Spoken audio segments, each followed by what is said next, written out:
इतिहास की पुस्तकों में ये कहानी पढ़ाई जाती है कि मुग़ल सम्राट हुमायूं ने रानी कर्णावती के द्वारा राखी भिजवाने के बाद उनकी रक्षा करने के लिए बहादुर शाह के साथ युद्ध किया था।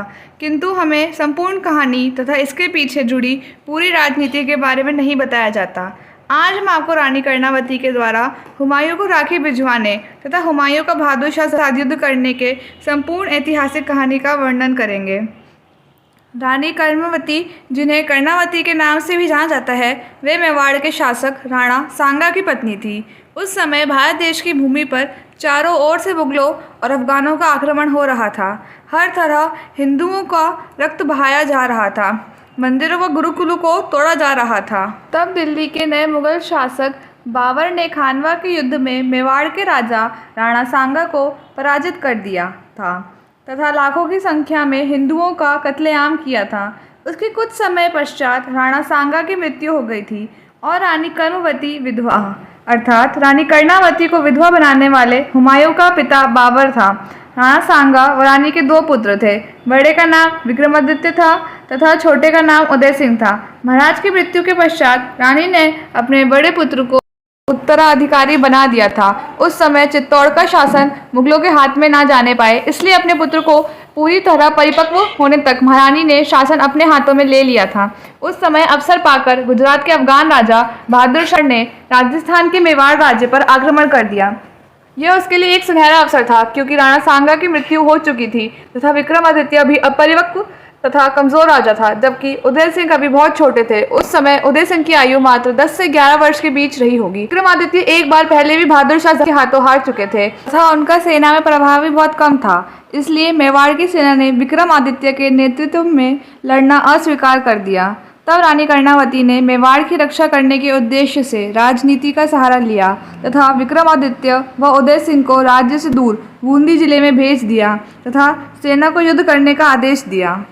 रानी कर्णावती को यह भी ज्ञात था कि मेवाड़ की सेना बहादुर शाह की अपेक्षा अत्यधिक कम थी तथा एक मजबूत नेतृत्व का भी अभाव था।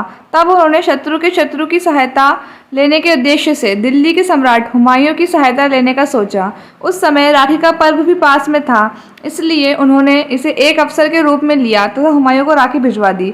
उस समय हुमायूं बंगाल पर चढ़ाई कर रहा था तथा वह निरंतर हिंदुओं का रक्त बहा रहा था। उसने वर्तमान पश्चिम बंगाल तथा बांग्लादेश में लाखों हिंदुओं की हत्या करवा दी थी तथा हजारों मंदिरों को तुड़वा डाला था। जब उसे रानी कर्णावती का संदेश प्राप्त हुआ तो उसने इस अवसर का लाभ उठाने का निर्णय लिया। उसे ये भली बात ही ज्ञात था कि विक्रमादित्य एक कमजोर राजा है तथा यदि वह उसे राजा बना देगा तो एक तरह से चित्तौड़ उसके अधीन माना जाएगा।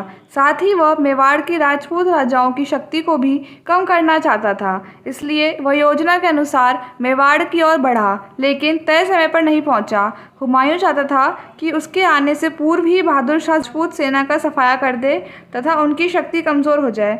इससे एक तो राजपूत सेना मारी जाती तथा बहादुर शाह की सेना भी थोड़ी कमज़ोर होती। इसके बाद वह अपनी सेना की सहायता से बहादुर शाह की सेना को आसानी से हराकर पीछे खदेड़ देता तथा मेवाड़ पर अपना एहसान जताता। सब कुछ उसकी योजना के अनुसार हुआ तथा बहादुर शाह की सेना मेवाड़ पर टूट पड़ी। मेवाड़ के सैनिक तो अपने माथे पर भगवा बांधकर निकले थे तथा युद्ध भूमि से या तो जीत कर या वही प्राण न्यौछावर करने के उद्देश्य से गए थे। इसलिए अंत में मेवाड़ की सेना का भयानक कत्लेआम हुआ। बाहर अपनी सेना को हारता देख रानी कर्णावती ने सभी रानियों तथा महिलाओं के साथ जौहर कर लिया। ये राजस्थान के हुए 3 मुख्य जौहर के इतिहास में दूसरा जौहर था। इतना सब कुछ होने के पश्चात हुमायूं की मुगल सेना मेवाड़ पहुंची। उन्होंने आसानी से बहादुर शाह की कमज़ोर हो चुकी सेना को वापस जाने पर विवश कर दिया। उसके बाद हुमायूं ने कर्णावती के बड़े पुत्र विक्रमादित्य को राजा घोषित कर दिया।